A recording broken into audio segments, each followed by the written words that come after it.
Hello mga Aries Loves! Welcome to my Purple Aries channel. So, naisipan ko lang mag-video kasi mag-get ready tayo ngayon kasi ako ay makikipag-lunch date with my sis Juliet. Si sis Juliet yung kumupkup sa amin sa Korea nung kami ay naiwan ng eroplano. So, yun guys.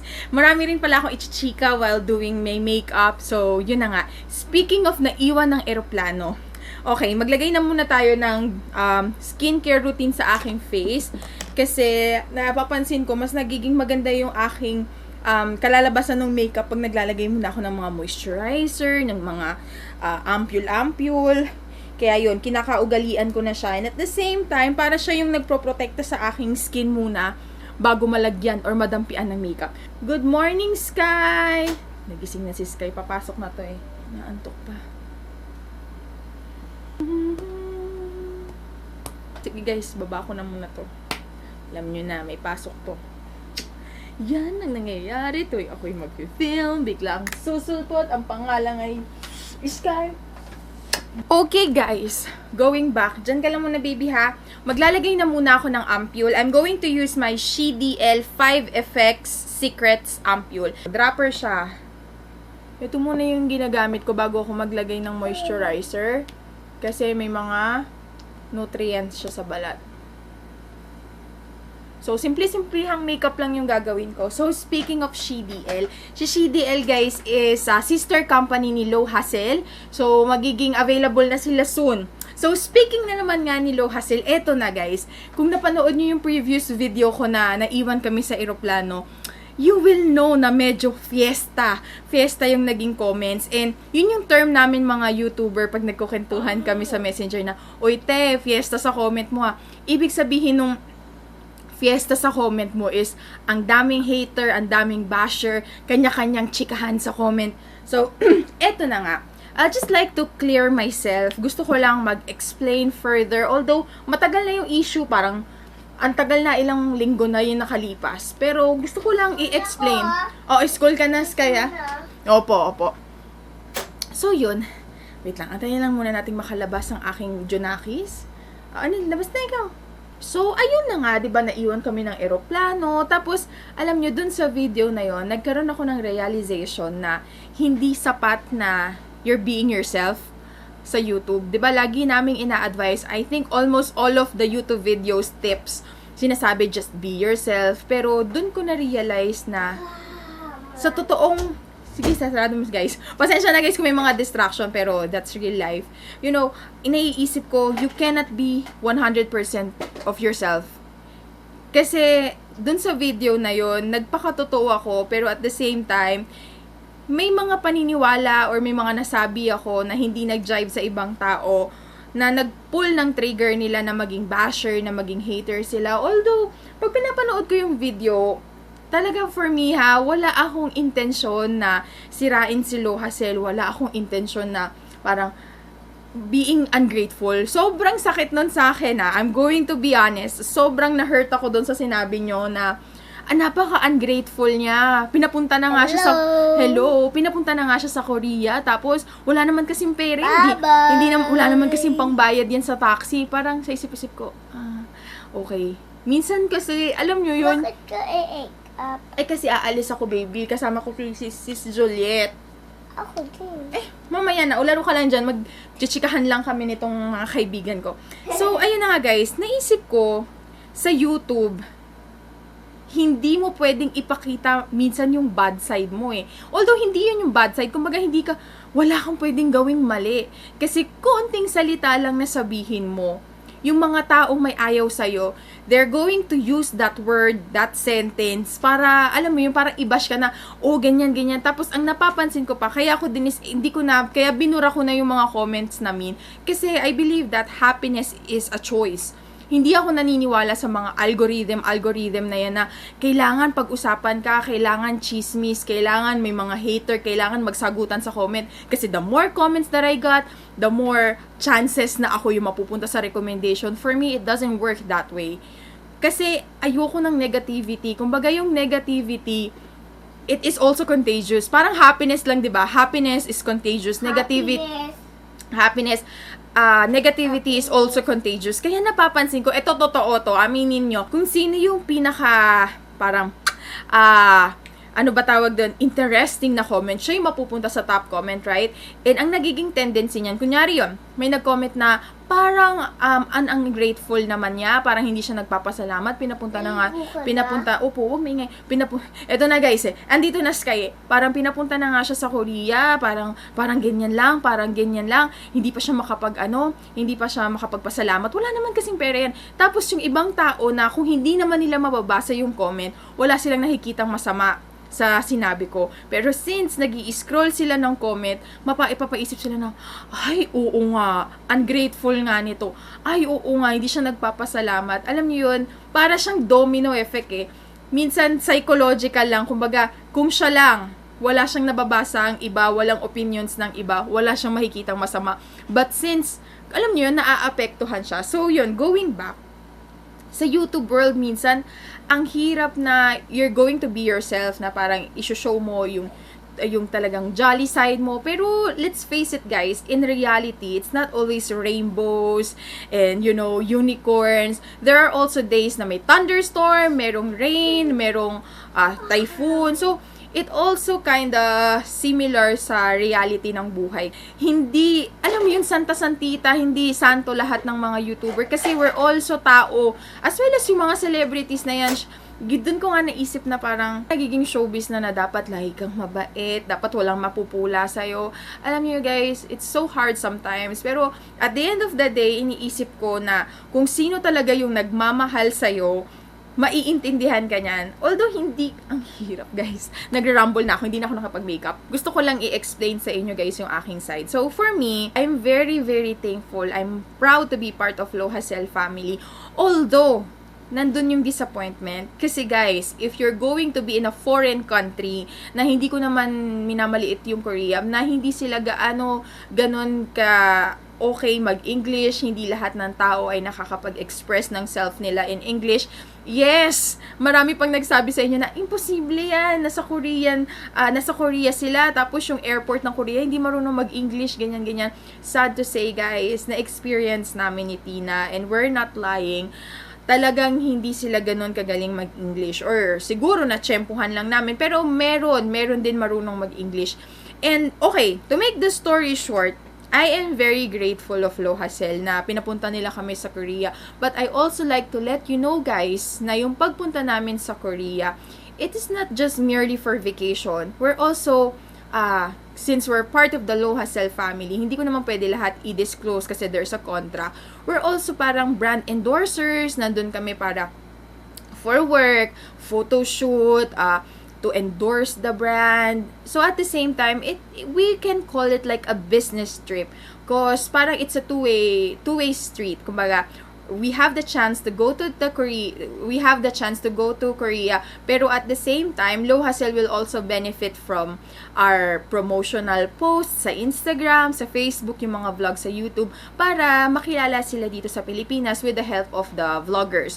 So, yun yung nangyari. So, kumbaga, since nasa Korea kami, medyo nagulat lang ako kasi the night before, busy na talaga yung boss namin. Kasi nga, meron silang project with other network, which is yung GMA, merong project si Lo Hasel, so madaming tao. Kumbaga, nasabi sa amin ni Mr. J na hindi niya kami maihahatid kasi nga naman busy siya. So, ako, ang thinking ko lang, okay guys, okay, let's just put it there. Napag-compare ko siya with my previous trip na talagang hinatid kami sa airport. Kasi nga naman guys, nakakatakot. Nakakatakot in a way na baka, alam yun, mawala kami ni Tina, hindi namin alam yung lugar. So, me, as a tao, syempre lahat naman tayo nakakaramdam tayo ng frustration, nakakaramdam tayo ng lungkot, ng disappointment. So, ako kasi ganito yung style ko pinagsabihan na nga ako ni Loxe.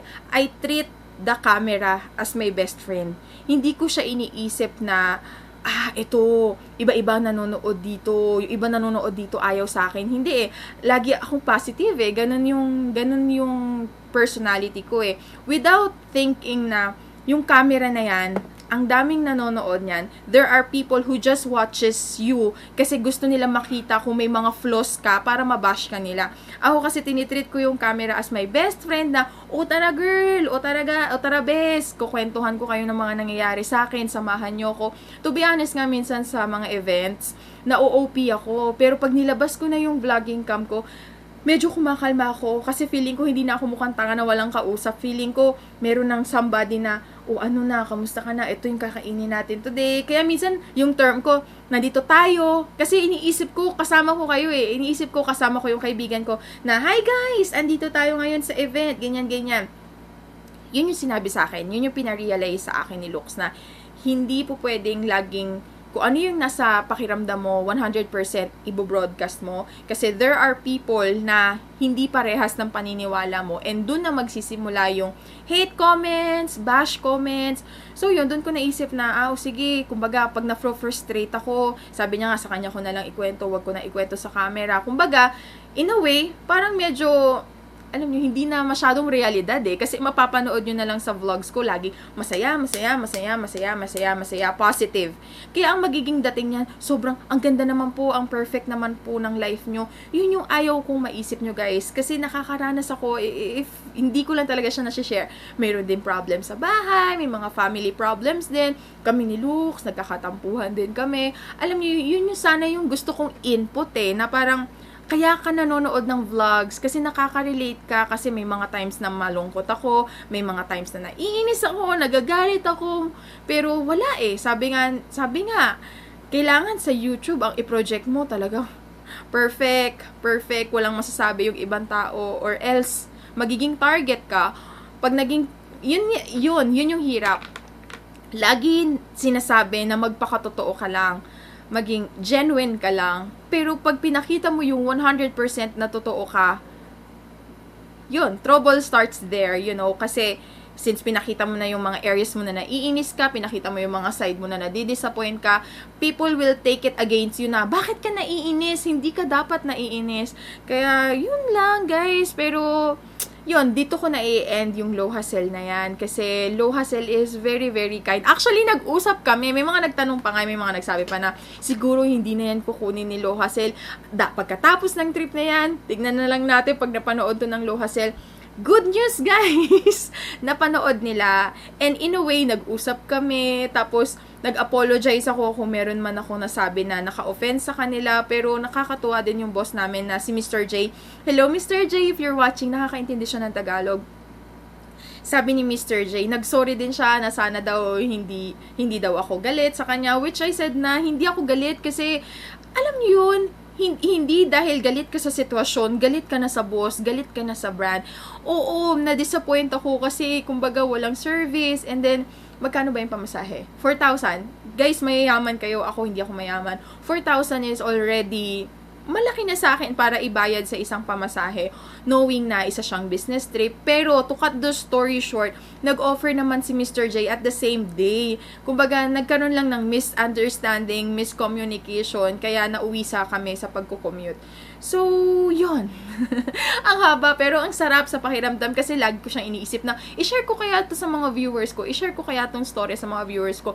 Pero, meron din sa side sa akin na, wag mo na lang i-share, hayaan mo na lang kung anong iniisip nila kasi alam mo naman kung ano yung totoo. Pero, at the end of the day, kung hindi ka vocal, kung hindi mo i-explain, iisipin ng tao, tama sila. Pero, walang tama, walang mali, lahat ng opinion, okay lang sa akin. Binura ko lang talaga kasi ayoko na may mga compare pa na, ano ba kayo? Itong YouTuber na to, ganito. Si Aisha, ganito. Mas papabor sa akin. Yung iba, mas papabor sa ibang YouTuber. Yun yung ayoko. Kaya nga sinabi ko dun sa comment, nung hindi pa nabubura na, guys, kung galit kayo sa akin, ako na lang yung target. Huwag na kayong mandamay ng ibang YouTuber, ganyan. Kasi at the end of the day, nag-uusap-usap kami, guys. Aware kami sa mga chika-chika na ganyan. Pero somehow, alam nyo guys, totoo yung sinasabi ng ibang YouTuber.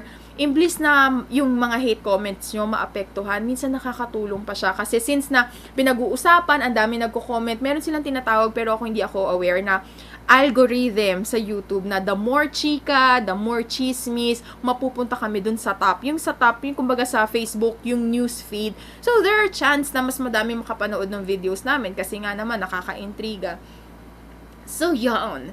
Pero, okay, siguro medyo lilimita-limitahan ko na lang. Gusto ko kasi yung talagang parang tropa lang, na parang, uy, alam nyo ba, nagkatampuhan kami ni Lux, ganyan-ganyan, nakakainis siya, ganyan-ganyan, pero hindi nga po pwede, kasi iba yung paniniwala ng ibang tao sa paniniwala ko. Buti na lang meron akong tinatawag na mga super friends, yun yung tatlong friends ko, sila EJ, yung kinasal, si Maui, tsaka sila Joanna. Iniisip ko, kung sakaling frustrated man ako, sila na lang yung kausapin ko, kasi sila talaga yung nakakaintindi, sila yung magbibigay ng hindi biased na advice other than sa YouTube kasi public nga to. And hindi ko kayo sinisisigay sa mga mean comments nyo kasi I chose this. Kumbaga, ako yung namili. Nilantad ko yan. Pinpublic ko yan. So, wala akong karapatang umangal na wag nyo akong anuhin, wag nyo akong i-bash, wag kayong mag-comment ng mean. Hindi ko kaya, hindi ko kaya. Girl, ginusto mo yan. So, Aisha, kung nanonood ka man ngayon, okay lang yan. It's a learning process. Sabi nga nila, you cannot please everybody. Kahit siguro si Mother Teresa, meron pa rin mga criticize or meron pa rin mga critics. Kahit siguro yung pinakamabait na tao sa buong mundo, meron pa ding tao na hindi siya magugustuhan. Kasi that's the way it is. So, yun lang guys. Tapos na tayo mag-prep. Pinaka-favorite kong fonda. Sige, mag-fonda tayo ngayon. Which is yung Maybelline Dream Satin Skin. Ito talaga hands down. Siya yung mga foundation na nag-work sa akin. So, ayun lang. That's YouTube. Pero I'm very happy. Kasi, alam yun, nagmamature ka sa mga ganyang situation. So, paghahaluin ko si Maybelline Dream Satin Skin with the Double Lasting Foundation. Si VDL na primer. Sabi ni Sir J, Mr. J, hello. Sabi ni Mr. J, wala na yun, okay na yun. Kumbaga, sabihin mo na lang, ipaliwanag mo na lang sa mga viewers mo na nagkaroon ng misunderstanding, na sabihin mo na you're still part of the Lohasel family. So, hey guys, hello sa mga nagalit, hello sa mga haters. Good news, part pa rin ako ng Lohasel family. And yes, napanood nila, napanood mismo ng boss. So, medyo anga-angalan talaga kami. Pero gusto ko lang liwanagin guys ha, binayaran namin ni Tina, yung dahil pagkakamali namin yun, hindi kailangan i-shoulder ni Lohasel yun. So binayaran namin yung ticket namin going home. Tapos, ito talaga nangyari dyan. Ang aga namin dumating sa airport, ang dami kasing mga comments na dapat 2 hours pa lang. Actually, 2.5 hours nasa airport na kami. Hindi lang talaga kami. Promise, guys. Swear to God, cross my heart, hope to die, erase, no erase, padlock, ganun. And kami dalawa ni Tina, we're not lying. Nung nagpunta kami sa boarding, yung iaano mo yung mga gamit mo, check-in baggage. Sinabi nila sa amin na excess baggage kami and we need to pay. Tapos binigay na sa amin yung ticket namin. Never nila na-mention, promise talaga, never nila na-mention na you need to ride the train. Although, duties namin yon, dapat responsibility namin yun. Kitang-kita na namin yung number, pero yung pala butas siya. Ibig sabihin ng butas, hindi nandun yung plane mo. Pababa siya para papunta ka sa train. So, alam niyo na, dito na natin i-end yung issue. Carry na yan. Happy lang tayo. Pero, in fairness, nakatulong. Gumaan yung pakiramdam ko. Oh, speaking of issue nga pala, hindi naman to issue. May nag-comment lang sa previous vlog ko. Sinabi niya sa akin na sa whole video, nasabi niya sa comment na, maayos naman, nakakatuwa naman yung comment niya, may point. Sabi niya, Miss Aisha, sana mag-offer ka din ng prayer sa Marawi, katulad ng ginawa ni Miss Chris. Hello, shout out kapatid Chris. Actually guys, dun ko na lang naalala na, hindi ko ba na-include yung clip? Kasi nasa Korea kami nung nangyari yung mga Marawi attack, and I'm very aware kasi nakita ko sa Facebook newsfeed ko na, please pray for Marawi, please pray for Marawi. Ang nangyari niyan, dalawa kasi yung vlogging cam ko. Ang ginamit ko para sabihin yung suggestion ko, sabihin yung opinions ko, yung thoughts ko about the Marawi incident, nandun sa isang camera na hindi ko naman pala na isama sa clip. So, I just like to apologize kung may mga na-offend na hindi man lang ako nagme-mention about Marawi. Actually, I did. Hindi ko nga lang siya na-edit. Doon na naman papasok yung guys na hindi lahat ng nakikita nyo sa vlog, sabihin na natin 15 minutes, 10 minutes, yan na yung kabuwang araw. Kumbaga, it's not enough to judge a vlogger, to judge a YouTuber by the clip that he or she upload. Kasi, hindi lang yun. Marami pang behind the scenes na baka hindi lang nasama. So, to prove that, guys, hinanap ko pa talaga. Hinanap ko yung clip na sabi ko, may concern ako for Marawi. Hinanap ko siya. So, para okay na, i-insert ko na lang yung clip para mapanood nyo. Insert the clip in 3, 2, 1, insert! Last night na rin naman namin. So, I'm very happy naman na nakapunta tayo uli dito sa Korea. Pero, nagbabrowse ako ng Facebook ay nakita ko yung nangyayari ngayon sa Marawi City na nagbobombahan. Ang daming sinusunog ng mga bahay, pati mga school. Kaya, nakakalungkot lang at the same time, mga ilang oras lang bago mangyari yon. Doon naman sa concert ni Ariana Grande sa Manchester, bomba rin. Tapos, ang dami nang namatay, ang daming sugatan. Kasi ko, hala, ano nang nangyayari? Kinuwento ko nga kay Tina, tapos nag-aalala kami kasi baka pati yung mga airports. Yan kasi lagi yung mga target, di ba? Yung mga matataong lugar. Kaya sabi ko, hala, bakit ganun? Sabi nila ISIS daw yun. So, condolence dun sa mga nasawi na kababayan natin sa Marawi. And pray lang tayo, sana matapos din yan. Kaya yan ni Tatay Digong, naniniwala ako kay Duterte na kaya niyan solusyonan yan. Empake na muna ako, balitaan ko kayo mamaya. Kasi tignan nyo guys, ang dami ko pang i-empake dyan. Okay, let's. So, ayun, nakita nyo na guys. Yun. Minsan kasi talaga hindi lang, may nakakatawa nga minsan sa comment kayo ha, mahilig, may mga tao lang talaga na mahilig mang intriga. Although hindi ko kayo masisisi, talagang masarap, masarap mag-chismis, masarap makipag-usap. Sabi nga nila kung ano yung bawal, kung ano yung masama, yun pa yung minsan yung masasarap. So yan, i-concealer ko na yung mga ugat-ugat, gagamitin ko na itong pangmalakasan na Clio Kill Cover in the shade 4 BO. Ito talaga te. Kung ang hanap mo ay coverage, dito ka na. So, ayan guys. Ay, nagustuhan nyo ba yung new setup ko? Inalis ko na dito yung divider ko. Kasi, parang iniisip ko, less is more. Wow. Less is more. Okay. To set my under eye, ito yung gagamitin ko. View Skin. This is from Miss Mel, Melissa, Siley, Marisa, Yurili. Sa Facebook. Hindi na ako magbe-bake guys. Kasi wala nang oras. Tapos guys, to set my whole face, I'm excited. It's going to be my first time to use this pony effect. Alam niyo na itong sikat na si Pony. Ang ganda niya, no? Napanood niyo yung video niya na ginaya niya si Taylor Swift tsaka si Kylie Jenner. Galing, no? So, Korean, ano siya, beauty vlogger. Si Pony. Ito yung tinatawag niyang mattifying blur. Blur powder. Maputi lang siya, pero feeling ko translucent lang naman to. Yan. There you go, Sago. Punta na muna tayo sa aking kilay. Pero, i-warm up ko muna yung aking hands. Tapos, lalagay ko siya sa aking face. Ito yung ginagawa ko para medyo mag-tone down yung powdery look. At ang favorite kong pangkilay as of the moment is ito. Yan. Malapit na siya maubos. K-Palette Real Lasting Eyebrow in the shade 01. If-fill ko lang yung mga areas na walang buhok. Ayun, maraming nagtatanong sa inyo guys. Nag-iisip kasi ako kung ano yung pwede kong idaldal habang nagme-makeup ako. Maraming nagtatanong sa inyo kung forever na ba dito si Lux, kung babalik pa ba siya sa abroad. Guys, tapos na yung kontrata niya. And actually, gusto niya sanang mag-abroad uli. Pero naisip ko, dito muna kami. Let's see, may balak kami. Kumbaga, hindi ko muna sasabihin kasi mahirap magsabi. Meron kaming balak na i-business, may balak kaming gawin. And kasi sa akin mas okay talaga pag magkakasama yung pamilya. Sino bang may ayaw? Although, kudos sa lahat ng mga nag-a-abroad, lalo na katulad ng tatay ko na tumanda na sa pag-a-abroad. Sobrang hirap niyan. Yung lungkot, grabe. Kasi yung pinsan ko, nasa abroad din siya. Grabe, umiiyak siya. Kasi namimiss niya yung anak niya. Pero at the same time, nandun sila para magtrabaho, para sa magandang future ng mga anak nila. Kaya, kudos.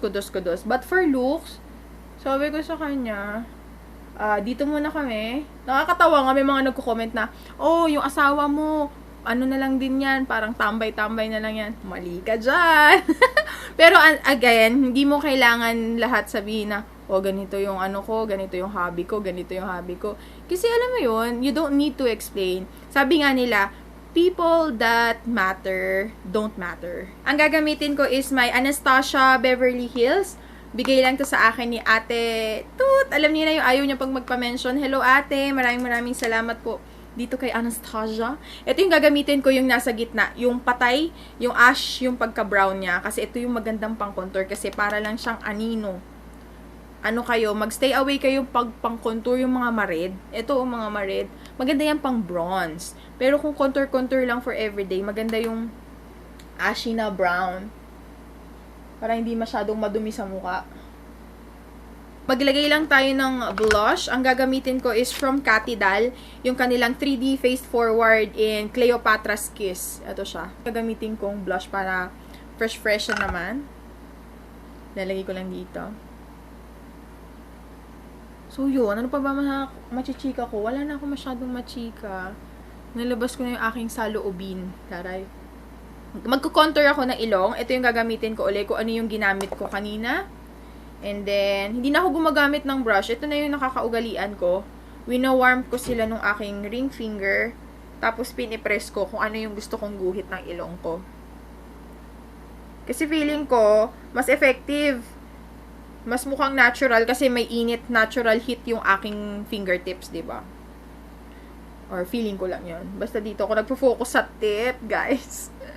Speaking of ilong, ayan. Open na tayo dito. Open forum to, best. Alam nyo ba, kung hindi lang talaga nakakatakot, tsaka kung hindi lang talaga madaming basher, gusto kong magparetoke ng ilong. Actually, may offer dati. Tapos, nung nakita nila yung ilong ko, doon nila sinabi na etong ilong daw na to, yung pinakamahirap iretoke. Kasi, wala na, contour ko na eh. Kung mapapansin nyo, guys, yung dito ko, yung bridge, meron akong bridge. Meron naman. Pero pagdating na dito sa dulo, ayan na, chubby na siya, bilog na siya. Ito daw yung tinatawag na bulbous nose. Ito yung ayaw ng mahirap. Ito yung mahirap retokehin.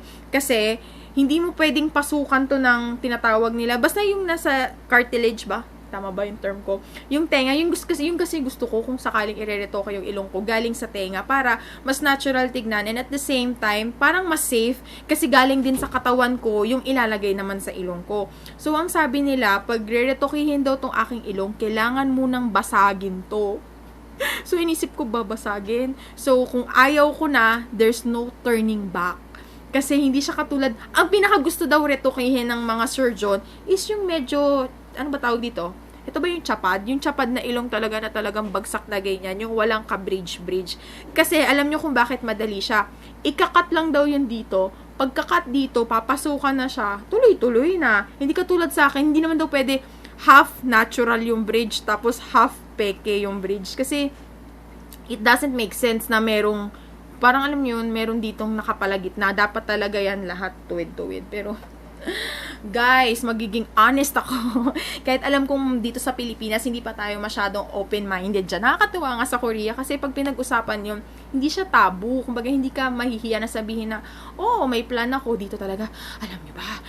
Kaya nga, di ba yung ibang mga artista, kahit halatang-halata na nagparetoke sila, no, baby, no. Lagi nilang sinasabi na hindi sila nagparetoke. Kasi may nakapagsabi sa akin, nakalimutan ko na kung sinong kaibigan, na parang pag inamin ng isang artista na siya ay retokada, di ko alam kung totoo to, bumababa yung kanyang talent fee or bumababa yung kanyang value. Yan. Kaya dapat lagi nila sinasabi na makeup lang yan, contour lang yan.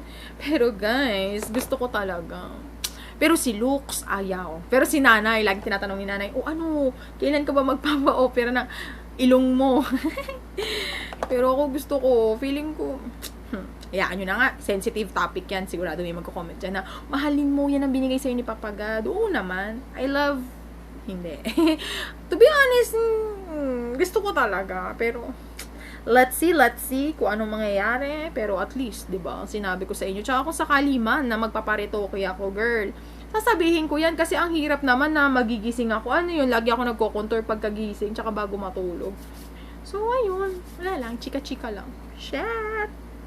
Ay, isa pa yan. Sa akin kasi expression ko lang yung shit, pero marami nagsabi na, oh, dapat don't use bad words. Tama nga naman kasi meron nga palang nanonood sa akin na 9 years old, 10 years old. Siyempre, pangit naman pag narinig sa kanila na, shit. Hindi naman nila pwede sabihin na, expression ko lang po yun. Kabata-bata, di ba? So, dapat talaga sa YouTube, dun ko na-realize, maingat.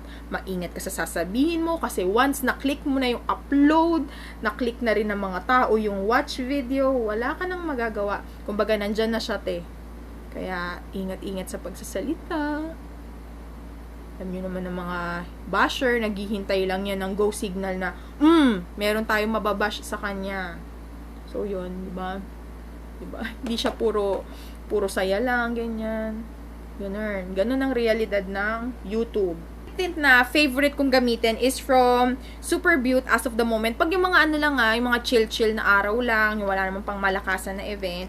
Pero pag mang malakasan na event, gusto ko talaga si Low Hassel at saka si KJM Lip Tint. Yan yung mga parang lip tint, parang lipstick na nagkatawang lip tint kasi ang tagal nilang mabura. So, ito naman, para lang siyang tubig. Kaya lang, ang nagustuhan ko sa kanya, kumbaga parang ang ganda-ganda lang ng labi ko. Minsan nga parang wala lang nakalagay sa labi ko. Sabihin, uy, ang ganda na, kissable lips ka, ang pink-pink ng labi mo, hindi nila alam naka-lip tint ako. Maglalagay pa rin ako ng highlight. Gamitin ko na din to, yung nasa Anastasia.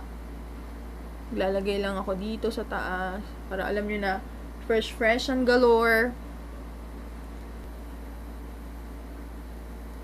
Diba? Heroin Make. Ang ganda-ganda niya. Ito yung long and curl mascara. Nabili ko siya sa Korea, naka-sale.